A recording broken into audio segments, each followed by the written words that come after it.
আসসালামু আলাইকুম ওয়া রাহমাতুল্লাহি ওয়া বারাকাতুহু।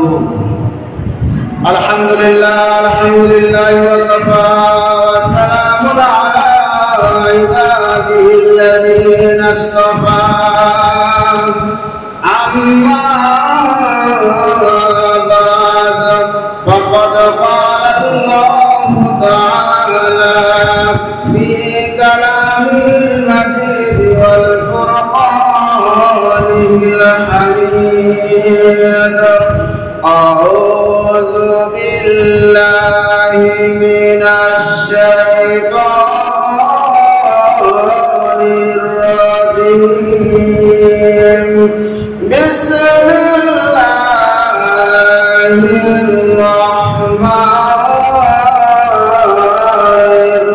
রাহিম। ইন্নাল্লাহা ওয়া মালাইকাতাহু ইউসাল্লুনা আলান নাবী ইয়া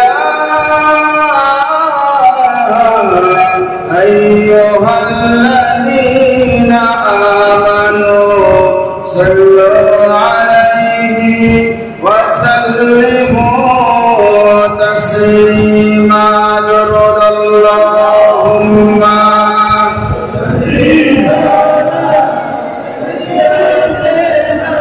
মাওলানা মুহাম্মদ ওয়া আলা আলিহি সাইয়্যিদিনা শাফিয়ান। আলহামদুলিল্লাহ, সর্বপ্রথম সেই মহান আল্লাহ পাকের দরবারে আমরা লাখ কোটি শুকরিয়া জ্ঞাপন করে নেই। সেই মহান রব্বুল আলামিন ঈদুল আজহার পরে আল্লাহ পাকের ঘরের মধ্যে এসে বসে কোরআন এবং হাদিস থেকে কিছু কথা বলা এবং শোনার তৌফিক দান করলেন। সেই মাবুদের দরবারে একবার কালিমাতু শুকরিয়া আদায় করে সকলে জবান ছেড়ে পড়ে নেই আলহামদুলিল্লাহ। লাখ করে দরুদ সালাম বর্ষিত হোক আকা ইমানদার তাজদারে মদিনা আহমদ মুস্তাফা যেই নবীকে সৃষ্টি না করলে সমস্ত আসমান জমিন চন্দ্র সূর্য গাছপালা তরুলতা বৃক্ষলতা কুল কায়নাতের আল্লাহ রাব্বুল আলামিন কিছুই সৃষ্টি করতেন না। সেই বিশ্বনেতা বিশ্ব মানবের উপরে দরুদ সালাম প্রেরণ করি সকলে মহব্বতে করে নেই সাল্লাল্লাহু আলাইহি ওয়াসাল্লাম। প্রিয় সুধী সমাজ, আপনারা সকলে কেমন আছেন? আল্লাহ পাকের অশেষ মেহেরবানি যে আল্লাহ রাব্বুল আলামিন ঈদের পরের জুমায় আল্লাহ পাকের ঘরের মধ্যে আল্লাহ রাব্বুল আলামিন নিয়ে এসেছেন। আবার রব্বুল আলামিনের শুকরিয়া আদায় করে নেই আলহামদুলিল্লাহ। আমার ভাইরা, কুরবানি সম্পর্কে যে সময় আলোচনা হয়েছিল সেই সময় হযরত ইসমাঈল আলাইহিস সালামের ঈমান এবং তার মনের জজবা সম্পর্কে আলোচনা করা হয়েছে। ছোট্ট একটি বাচ্চা মাত্র 12-13 বছর বয়স, বাবা বলল যে আমি তোমাকে জবাহ করতে চাই, আল্লাহ পাক আমাকে আদেশ করেছে, আমি তোমাকে কুরবানি করতেছি। আর সন্তান বাবার কথা অনুযায়ী বলল, বাবা আমাকে তুমি কুরবানি করো, আমাকে তুমি জবাহ করো, আমাকে তুমি কতল করো, আমার কোনো আফসোস নাই।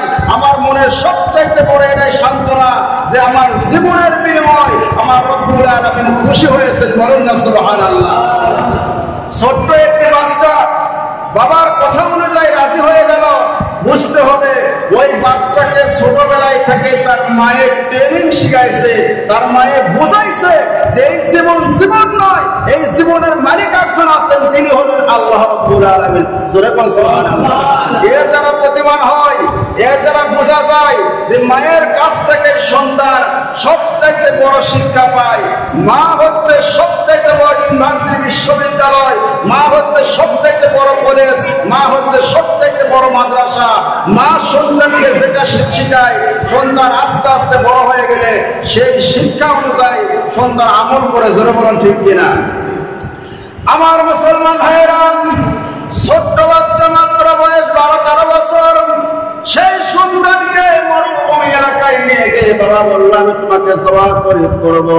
আল্লাহ রাব্বুল আলামিন আমাকে আদেশ করেছে, আমি স্বপ্নে দেখেছি আমি তোমাকে জবাহ করতেছি, আমি তোমাকে কুরবানি করতেছি।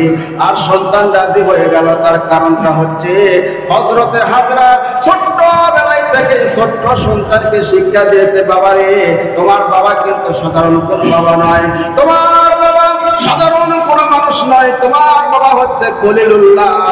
সেই খলিলুল্লাহকে আগুনের মধ্যে ফেলে দিলে আগুন কোনো কিছুই করতে পারে না। ধরে ধরে বলনা আল্লাহু আকবার।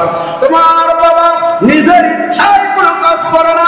এরকম ভাবে ছোট্ট বাচ্চাকে আস্তে আস্তে আস্তে আস্তে মা এমন শিক্ষা দিয়েছে, খলিলুল্লাহর সন্তান হয়ে গেল জবিহুল্লাহ। ধরে বলনা আল্লাহু আকবার।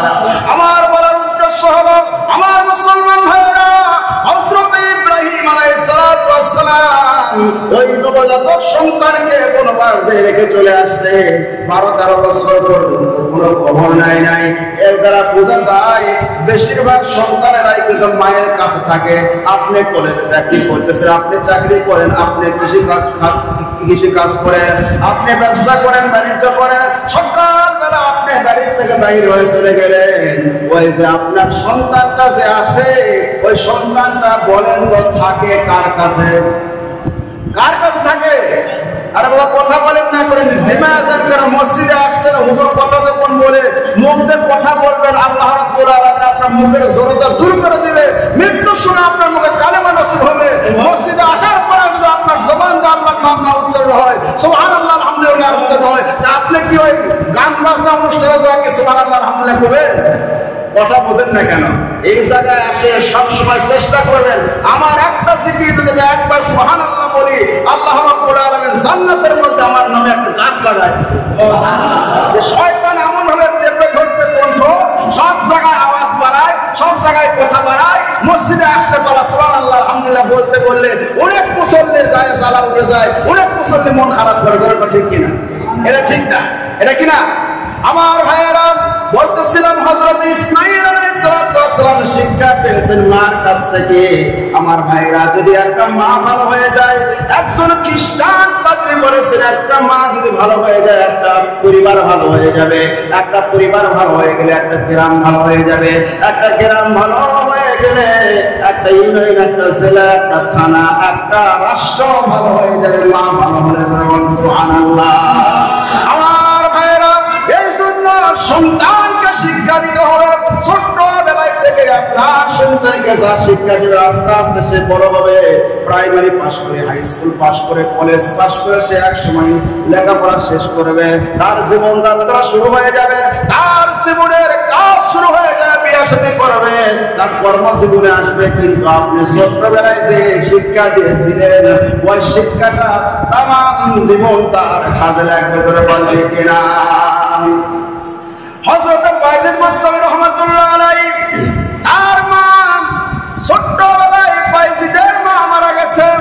বাইজিদ আস্তে আস্তে বড় হয়ে গেছে। 4-5 বছর যখন বয়স হয়ে গেছে, বাইজিদ মুস্তামির মা চিন্তা করলেন আমার সন্তানকে মানুষ করতে হবে। মা বাড়িতে মানুষের বাড়িতে কাজ করেন, জিয়ার কাজ করে, মানুষের বাড়িতে মা কাজ করে চিন্তা করলো আমি আমার সন্তানকে মানুষ করব, আমার সন্তানকে আলেম বানাবো, হুজুর বানাবো, কিভাবে করা যায়? আমি তো মানুষের বাড়ি কাজ করি। মা চিন্তা ভাবনা করার পরে চলে গেলেন। শুনতে পারলেন যে সাইডে একটা শায়েখ আছে, একটা মাদ্রাসা আছে। মাদ্রাসায় চলে গেলেন বাইজিদ মুস্তামির মা। মাদ্রাসায় গিয়ে শায়েখকে বললেন, হুজুর আমার কইয়া তোমরা নয়নের মনে একমাত্র সন্তানটা বাবা দুনিয়া থেকে বিদায় নিয়ে চলে গেছে। হুজুর আমার সন্তানকে আপনার কাছে রাখে দিন শিক্ষা দেন, দিন শিক্ষা দেন। আমার আপনার মতো একটা বড় হুজুর আমি বানাইতে চাই, শায়েখ বানাইতে চাই। শায়েখ বললেন না, আমি তো কাছে রাখতে পারবো না। অনেক নয় করার পরে বাইজিদ মুস্তামির মা ওই শায়েখের কাছে বাইজিদকে রেখে চলে আসলেন। আসার সময় একটা কথা বলেছিলেন, মা হুজুর আমার সন্তানকে বাড়িতে পাঠায় দিবেন না ততক্ষণ পর্যন্ত, যতক্ষণ পর্যন্ত আমার সন্তান আপনার মতো বড় আলেম না হয়। সুবহানাল্লাহ। আমার ভাইয়েরা, বাইজিদ মুস্তামির মা বলেছেন, হুজুর আপনাকে ওয়াদা করতে হবে, কথা দিতে হবে, যতদিন পর্যন্ত আমার সন্তান আপনার মতো আলেম না হবে আপনি বাড়িতে পাঠাবেন না। হুজুর বললেন ঠিক আছে। মা চলে আসলেন, 1 মাস 2 মাস ছোট্ট বাচ্চার কয়দিন থাকে, 2 মাস পরে কান্না শুরু করে দিয়েছে, হুজুর আমি বাড়িতে যাব।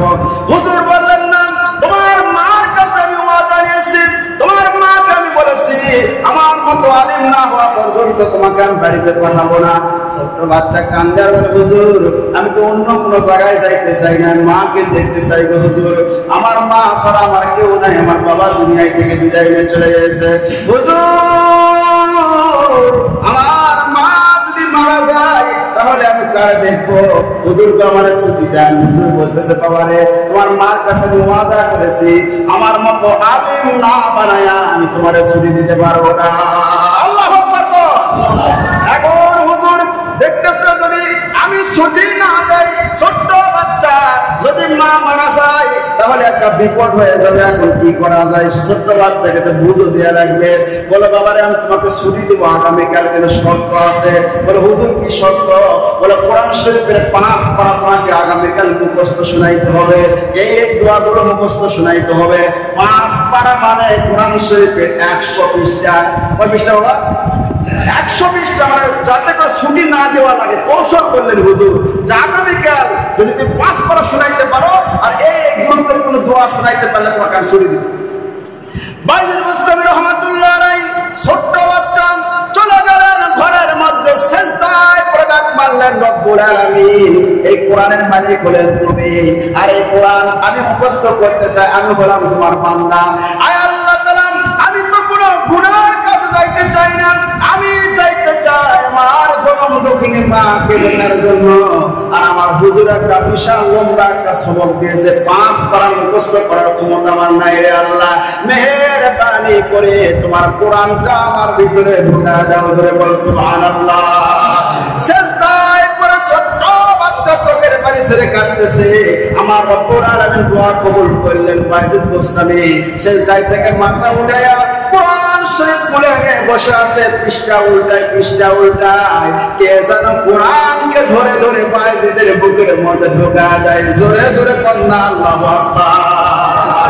ঘন্টা 2-এর পর হুজুরের কাছে আসছে, আসার পরে ছোট্ট বাচ্চা বাইজিদ বলতেছে, হুজুর আপনি যে শব্দ দিয়েছিলেন 5 পারা মুখস্থ করতে হবে, আমার 5 পারা মুখস্থ হয়ে গেছে, আপনি শুনেন।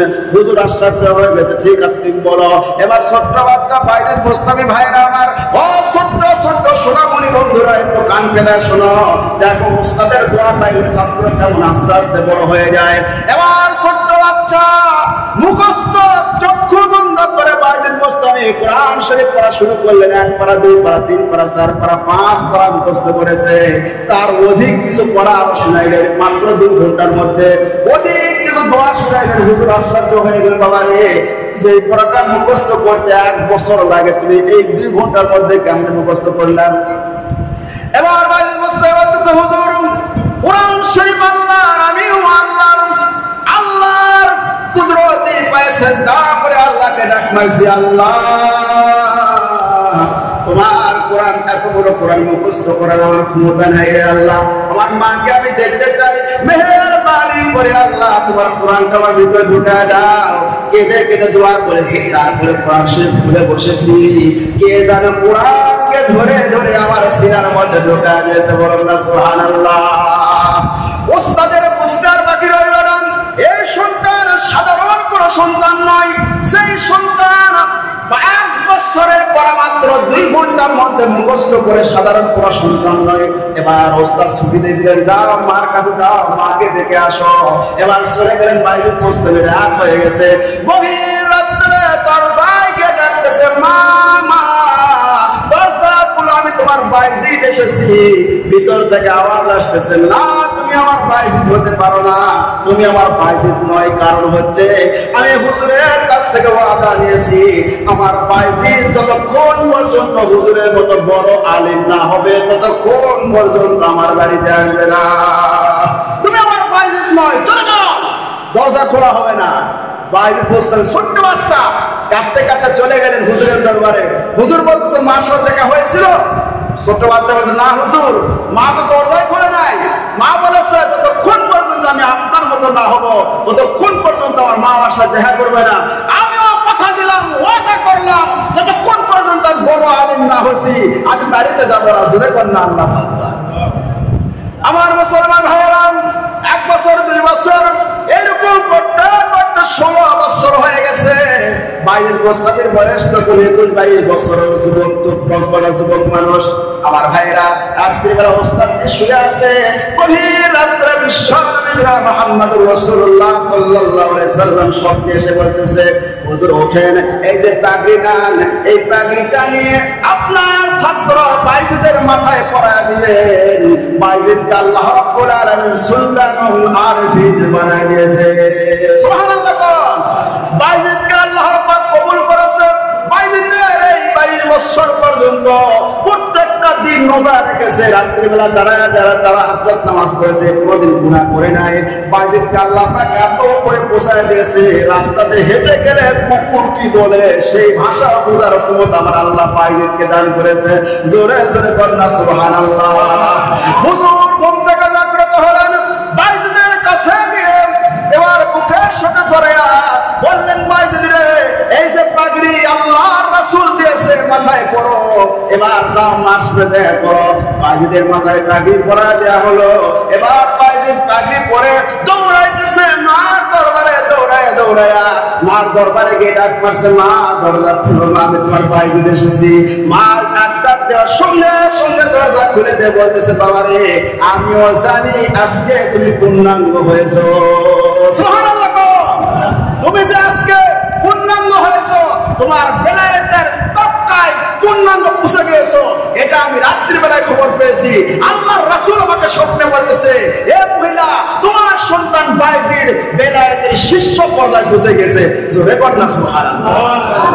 বাইজিদকে মা বুকের সাথে জড়ায় ধরলেন, ধরার পরে মা দোয়া করতেছে, আল্লাহ আমার সন্তান এতদিন পর্যন্ত লেখাপড়া করে যতক্ষণ পর্যন্ত পৌঁছেছে, আল্লাহ তোমার পর্যন্ত পুষতে যতটুকু দ্বারা গ্যাপ আছে আমি মা হয়ে দোয়া করে দিলাম, অতটুকু জায়গা আল্লাহ তুমি পূরণ করে দিয়ে আমার বাইজিদকে তোমার দরবার পর্যন্ত পূর্ণ করে দাও। ধরে সুবহানাল্লাহ।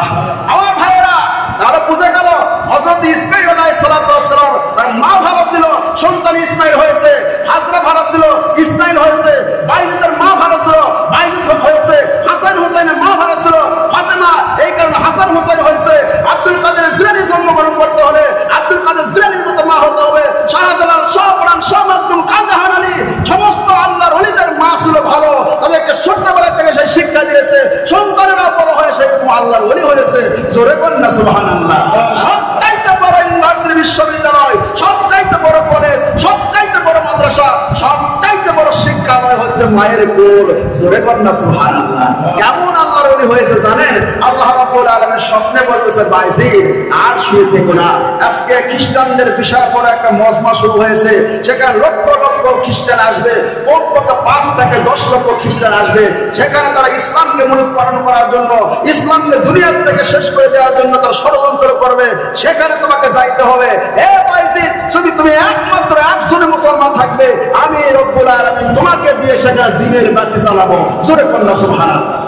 স্বপ্নে বলতেছে, আল্লাহ খ্রিস্টানেরা তো তাদের পোশাক আশাক সবকিছু আলাদা, কিন্তু আমাকে দেখলে তো তারা চিনতে পারবে। আমার মাথায় পাগড়ি থাকবে, গায়ের মধ্যে জুব্বা থাকবে এবং কি মুখের মধ্যে দাড়ি থাকবে, তারা চিনতে পারবে। আল্লাহ পাক বললেন, তাদের বেশভূষা পোশাক পরে তাদের মধ্যে প্রবেশ করো, তোমাকে দিয়ে আমি সেখানে বাতি জ্বালাইতে চাই। জোরে বল সুবহানাল্লাহ। এবার বাইজিদ বোস্তামী রহমাতুল্লাহ আলাইহি তাদের বেশভূষা পরে সকল খ্রিস্টানদের সেই মজমার মধ্যে চলে গেলেন। যাওয়ার পরে খ্রিস্টানেরা একের পর এক তারা পোপ এবং খ্রিস্টান পাদ্রী তারা ভাষণ দিচ্ছে। ভাষণ দিতে দিতে বড় খ্রিস্টান যখন ভাষণ দিতে লাগছে, বক্তব্য দিতে লাগছে, সে আর বক্তব্য দিতে পারতেছে না। সমস্ত খ্রিস্টানরা বলতেছে, হুজুর, আমাদের পীর সাহেব, আমাদের পোপ, আমাদের ধর্মশাসক, আপনি কেন কথা বলতে পারতেছেন না? কি হয়েছে? বলে, আমার জবান, আমার কণ্ঠকে রোধ করে দিয়েছে, বন্ধ করে দিয়েছে। এর মধ্যে একটা মুহাম্মদী আছে, মুহাম্মদের একটা উম্মত আছে, তারপরে আমার গলা বন্ধ হয়ে গেছে। জোরে করতে সুবহানাল্লাহ। সমস্ত খ্রিস্টান বলতেছে খালি নাম বলেন হুজুর, তাকে আজকে কতল করবো সবার সামনে, সে ষড়যন্ত্রকারী হতে পারে, আপনি নাম বলেন। খ্রিস্টান বলতেছে না, সে আসতেই পারে, কতল করা যাবে না, যদি আমি তাকে কয়েকটা প্রশ্ন করবো, এই কয়েকটা প্রশ্ন যদি উত্তর দিতে পারে তাহলে তার ক্ষমা করা হবে, উত্তর না দিতে পারলে তাই কতল করা হবে। এবার বললো যে ওই খ্রিস্টান পাদ্রী সে দেখে বুঝতে পারছে ওই যে মাথা নিচু করে বসে আছে উনি হচ্ছে এই মুহাম্মদের একজন উম্মত, তাকে দাঁড় করায় দাও। দাঁড় করানো হলো, তুমি কেন এসেছো, তোমার নাম কি? বলো আমার নাম বাইজিদ গোস্তামি। জোরে কন্যা সুবহানাল্লাহ। তুমি কি জানো এটা খ্রিস্টানদের মজমা? বলে হ্যাঁ আমি জানি। বলে এখানে তুমি যে মুসলমান এসেছো, তোমাকে আমরা ষড়যন্ত্রকারী হিসেবে হত্যা করে ফেলবো। তখন বলছে আমি তাও জানি। তাহলে ঠিক আছে, তোমার কয়েকটা প্রশ্ন করা হবে, প্রশ্নের উত্তর দিতে পারলে তোমার ক্ষমা করা হবে, প্রশ্নের উত্তর না দিতে পারলে এই লক্ষ লক্ষ খ্রিস্টানদের সামনে তোমাকে জবাব করা হবে। তখন বাইজিদ গোস্তামি রহমাতুল্লাহ আলাইহি বললেন ঠিক আছে, আপনারা প্রশ্ন করেন, ইনশাআল্লাহ আল্লাহর তরফ থেকে সব প্রশ্ন আমি উত্তর দিয়ে দেবো। জোরে বললেন সুবহানাল্লাহ। এবার খ্রিস্টান পাদ্রী প্রশ্ন করলেন, এক এক করে প্রশ্ন করেছে, এরকম ভাবে 60 থেকে 70টা প্রশ্ন করেছে। 1 নাম্বার প্রশ্ন যার 1 আছে 2 নাই, 2 আছে 3 নাই, 3 আছে 4 নাই, 4 আছে 5 নাই, এরকম প্রশ্ন করতে করতে 65টার মতো প্রশ্ন উত্তর দিয়েছে, কোনো ঠেকা ঠেকি নাই। জোরে কন্যা সুবহানাল্লাহ। এবার খ্রিস্টান পাদ্রীরা প্রশ্ন খুঁজে পাচ্ছে, কোনো প্রশ্ন পাচ্ছে না। তখন বাইজিদ গোস্তামি রহমাতুল্লাহ বলতেছে আমি যে কোনো প্রশ্ন উত্তর দিলাম হয়েছে? বলে সদ্দাক্তা ইয়া বাইজিদ, তুমি যা উত্তর দিয়েছো সব সঠিক, একটাও ভুল নাই। জোরে বল সুবহানাল্লাহ। বলে আমি একটা প্রশ্ন করতে চাই, আপনি কি উত্তর দিবেন? সমস্ত খ্রিস্টানরা বলতেছে সবাই এতগুলো প্রশ্ন আপনি করলেন, সব প্রশ্ন উত্তর দিলে ছেলেটা সে একটা প্রশ্ন করতে চায়, আপনি উত্তর অবশ্যই দিবেন, কেন দিবেন না? আপনি প্রশ্ন করেন। এবার বাইজিদ গোস্তামি রহমাতুল্লাহ আলাইহি বললেন জান্নাত এবং আসমানের চাবির নাম কি বলেন আপনি? জোরে বল সুবহানাল্লাহ। খ্রিস্টান মাথা নিচু করেছে, বাইজিদ গোস্তামি রহমাতুল্লাহ আলাইহি এরকম মাথা উঁচু করে মুস্কি মুস্কি হাসতেছে। সমস্ত খ্রিস্টানরা বলছে এটা আবার কেমন প্রশ্ন, জান্নাত এবং আসমানের আবার চাবি আছে না? এবার খ্রিস্টান পাদ্রী বলতেছেন, সমস্ত খ্রিস্টানেরা বলতেছে হ্যাঁ আমাদের ধর্মযাজক, আমাদের গুরু, আমাদের পীর সাহেব, আপনি কেন উত্তর দিয়েছেন না? বলে আমি এই উত্তর দিলে তোমার আমাকে হত্যা করে ফেলবে, কতল করে ফেলবে। বলে আপনি বলেন আমরা হত্যা করবো না, কি হয়েছে? বলে জান্নাত এবং আসমানের চাবির নাম হচ্ছে লা ইলাহা ইল্লাল্লাহু মুহাম্মাদুর রাসূলুল্লাহ। এই কথা বলার সঙ্গে সঙ্গে 5 থেকে 10 লক্ষ খ্রিস্টান একই বৈঠকে মুসলমান হয়ে যায়। জোরে বলুন সুবহানাল্লাহ।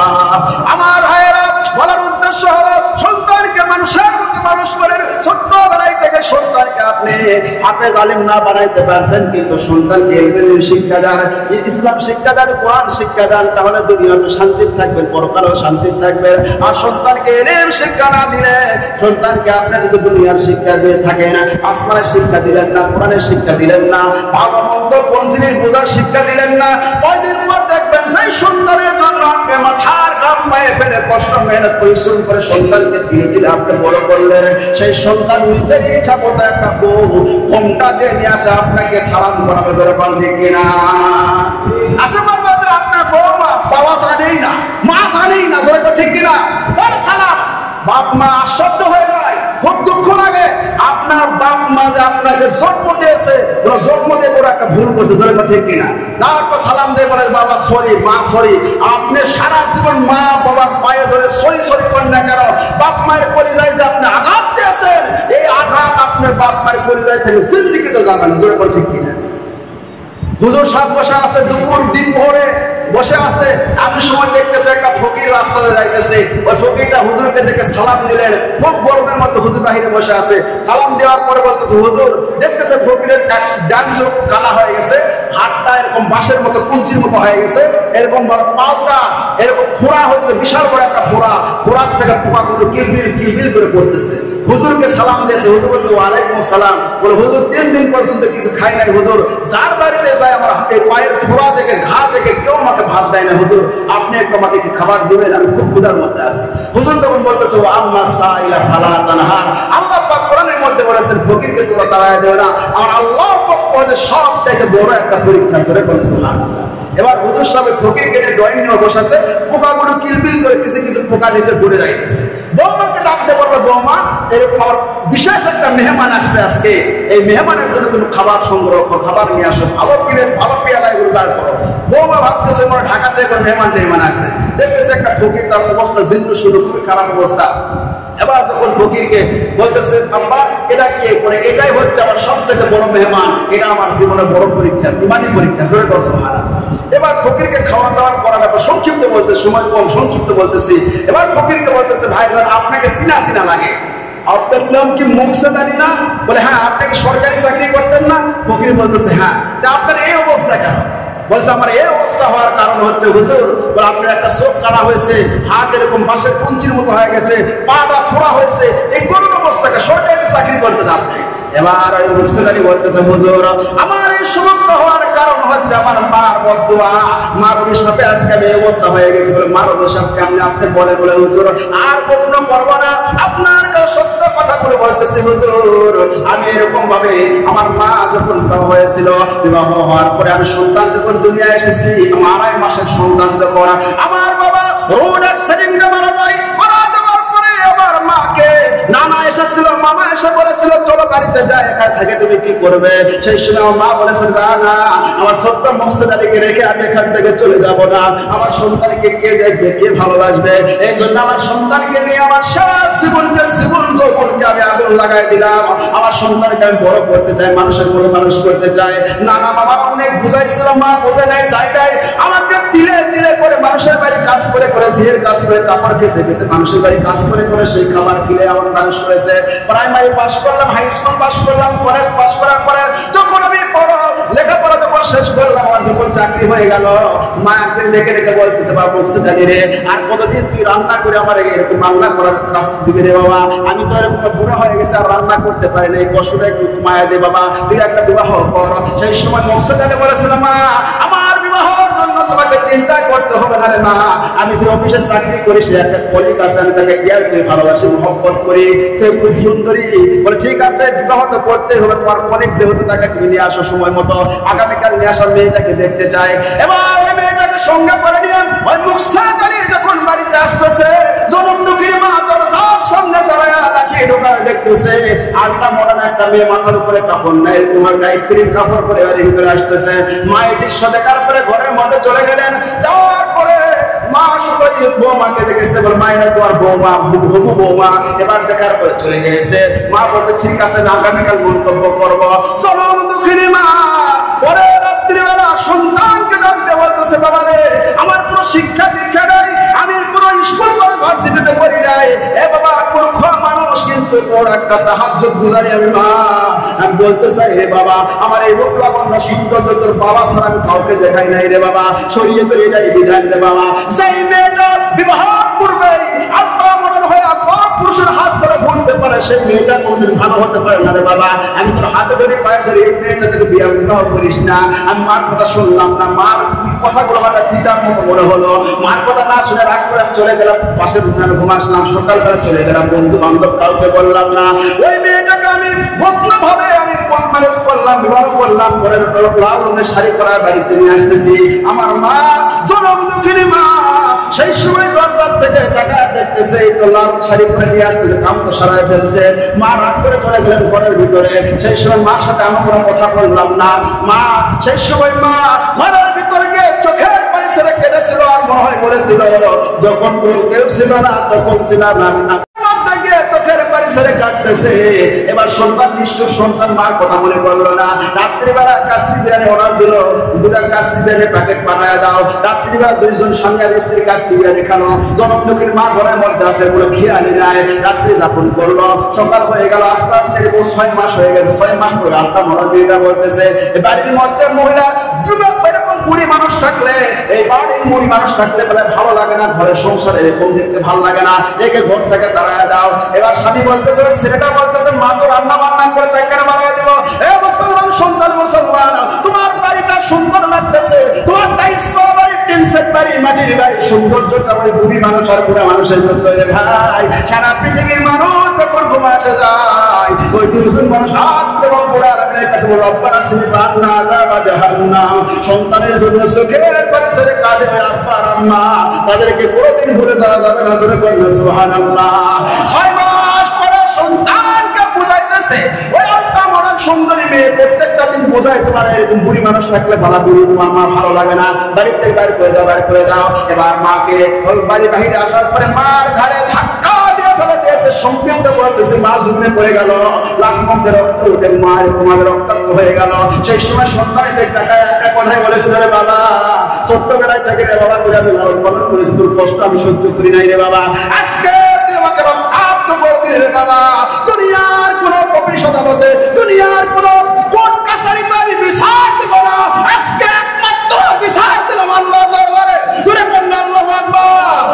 আমার আল্লাহ বিচারকে কবুল করেছে রে ভাই। একটু হয়ে গেল, পরের দিন বলতে হুজুর অফিসে গেলাম, বিনা নোটিশে আমার চাকরি চলে গেল, আমার বেবির চাকরিও চলে গেল, দুজনের চাকরি নাই। পরে রাত্রে বাড়িতে আসছি, আসার পরে কেমন জানি হাত ঝিমঝিম করে চিনচির করে চোখটা বন্ধ হয়ে গেল। সকালবেলা 8টার অবশ্যই এরকম জীবন হয়ে গেল কুঞ্চির মতো, আর পার মধ্যে একটা ফোড়া বাড়াইলো। হুজুর গো এটা দুনিয়ার কোনো বিপদ নয় গো হুজুর, মার অভিশাপের এই ফোড়া। ডাক্তারের কাছে গেছিলাম, আমার যত চাকরির টাকা ছিল ব্যাংকে সমস্ত টাকা দিয়ে বাংলাদেশে চিকিৎসা করলাম, মাদ্রাজ গিয়েছিলাম। তার পরীক্ষা নিরীক্ষা করার পরে বলতেছে ভাই স্যার আপনার শরীরে তেমন কোনো রোগ নাই, কিন্তু এই যে ফোড়া হয়েছে এটা ভালো করার রোগ আমাদের কাছে কোনো মেডিসিন নাই।